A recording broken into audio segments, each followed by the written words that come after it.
ఒకసారి రాజమండ్రికి వెళ్దాం. రాజమండ్రి కల్తీ పాల వ్యవహారంలో కొత్త కోణాలు వెలుగులోకి వచ్చాయి. ప్రత్యేక విచారణ అధికారి కొవ్వూరు డీఎస్పీ దేవకుమార్ ఆధ్వర్యంలో విచారణ జరుగుతుండగా ప్రమాదకర లిక్విడ్ పాలలో కలిసినట్టు తెలిసిన వ్యాపారి గణేష్ వినియోగదారులకు పాలు పోసినట్లు గుర్తించారు. మామూలుగానే యూరియా డిటర్జెంట్ పౌడర్ను వ్యాపారి గణేష్ పాలలో కలుపుతాడని విచారణలో గుర్తించారు. రైతుల నుంచి 70 లీటర్ల గేదె పాలను సేకరించి 30 లీటర్లు పైగా యూరియా డిటర్జెంట్ కలిపినట్లు గుర్తించారు. కూలింగ్ ఫ్రిడ్జ్లో మోనో ఇథనాన్ గైక్లాన్ లీక్ అవడమే కారణమని గుర్తించారు. మా కరెస్పాండెంట్ శ్రీరామ్మూర్తి పూర్తి సమాచారం అందిస్తారు. శ్రీరామ్మూర్తి.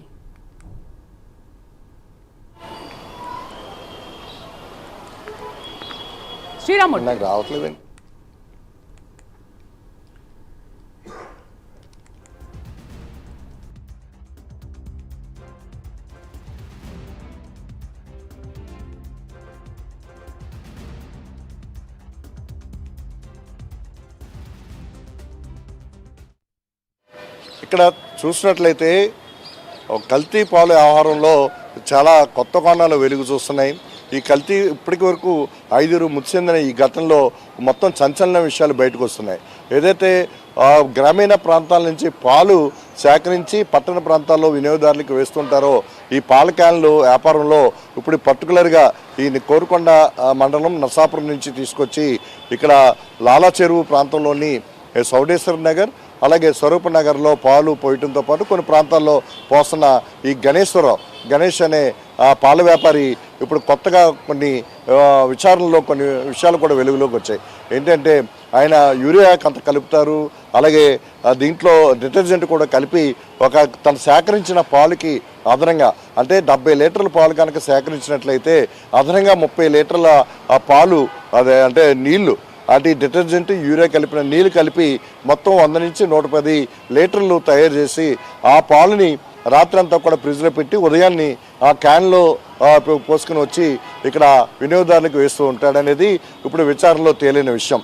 దీంతో చూసినట్లయితే గత కొన్నాళ్ళుగా యూరియా డిటర్జెంట్ తోటి ఇలా సరఫరా చేస్తున్నప్పటికీ ఎవరికి కూడా ఎలాంటి అనారోగ్యం కానీ దాని మీద అనుమానాలు కానీ వచ్చిన పరిస్థితి లేదు.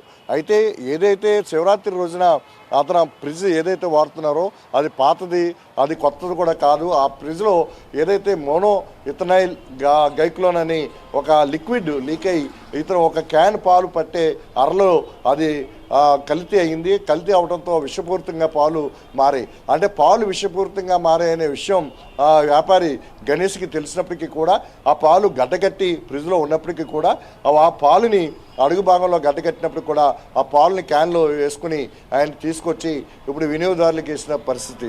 ఆ నేపథ్యంలో ఈ ఇథనాల్ గైక్లోన్ అనేది చాలా తీవ్ర ప్రభావం చూపిస్తుంది.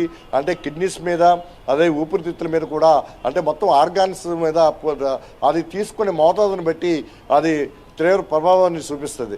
దాంతో ఆ శివరాత్రి రోజున పాలు చేదుగా ఉన్నాయని చెప్పేసి కూడా కొంతమంది కస్టమర్లు అతనికి ఫిర్యాదు చేసినప్పటికీ కూడా దాన్ని పట్టించుకోకుండా తనకు తెలిసినప్పటికీ కూడా ఆ పాలుని పోసాడని చెప్పేసి ఇప్పుడు మనకి నిర్ధారణ అయింది. దీంతో ఈ పాల వ్యాపారి గణేష్ మీద 4 కేసులు నమోదైనని ముందు అనుమానాస్పద కేసుల కింద నమోదు చేసిన కేసుల్ని ఇప్పుడు హత్యా నేరం కింద కేసులు నమోదైన పరిస్థితి. రాజమండ్రి 3 టౌన్లోని అలాగే బొమ్మూరు పోలీస్ స్టేషన్లో కూడా ఈ గణేష్ మీద కేసులు నమోదని అతన్ని పోలీసులు అరెస్ట్ చేశారు.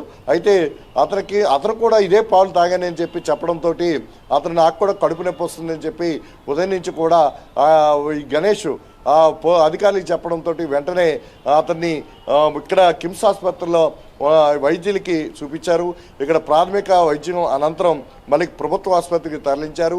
ప్రభుత్వ ఆసుపత్రిలో చికిత్స జరుగుతుండగా ఇప్పుడు ఆ కోర్టు ముందుకి మళ్ళీ తీసుకువెళ్తున్న పరిస్థితి ఉంది. ఇప్పుడు మళ్ళీ రిమాండ్కి సెంట్రల్ జైలుకి తరలిస్తారు.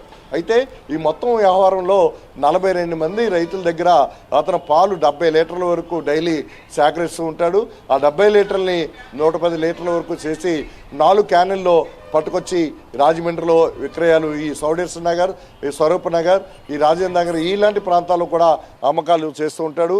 ఆ చేస్తున్న నేపథ్యంలో ఈ పాలు చేదుగా ఉన్నాయని కంప్లైంట్ చేసినా తనకే ఆ విషయం తెలిసినప్పటికీ కూడా పాలు సరఫరా చేయడం పట్ల అలాగే 5 చనిపోవడం, మరొక 10 మంది ప్రాణాపాయ స్థితిలో ఇక్కడ కిమ్స్ అలాగే రెయిన్బో ఆసుపత్రిలో చికిత్స పొందడం చూస్తూ ఉంటే చాలా ప్రమాదకరమైన పరిస్థితి, భయాందోళనైన పరిస్థితులు ఏర్పడ్డాయి. అంటే ఇప్పుడు క్యానుల ద్వారా గ్రామీణ ప్రాంతం నుంచి తెచ్చి పట్టణ ప్రాంతాల్లో వినియోగదారులకి పాలు సరఫరా చేసే వ్యాపారులు అందరి మీద కూడా ఇప్పుడు అనుమానాలు కలుగుతున్న పరిస్థితి.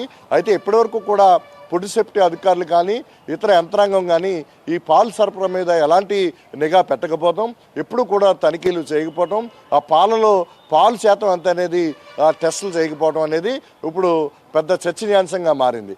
ఇదే విషయాన్ని ఈరోజు ఉదయం ఎంపీ పురంధేశ్వరి కూడా మాట్లాడుతూ ఇక నుంచి దీని మీద ఒక నిఘా అంటూ ఉండాలి, ఒక ఫుడ్ సేఫ్టీ అధికారులు తనిఖీలు అంటూ ఉండాలి, దీని మీద ఒక లైసెన్స్ విధానం కూడా అవసరం వ్యాపారులకి అని కూడా ఆమె గుర్తు చేశారు. మరోవైపు ప్రతిపక్ష వైసీపీ నేతలు కూడా మాజీ మంత్రులు ఇక్కడ వనిత అలాగే విడుదల రజని, శ్రీధర్ అప్పలరాజు, చనిపోయిన వేణుగోపాలకృష్ణ, ఎక్స్ఎంపీ భరత్ అందరూ కూడా ఇప్పుడు కిమ్స్ ఆసుపత్రికి వచ్చి ఈ బాధితులు పరామర్శించినప్పుడు కూడా ప్రధానంగా గతంలో ఈ పాలు అనాథరైజ్గా అసంఘటిత రంగంలో రోజు 2 లక్షల లీటర్ల పాలు ఇలాగా సేకరిస్తున్నారు.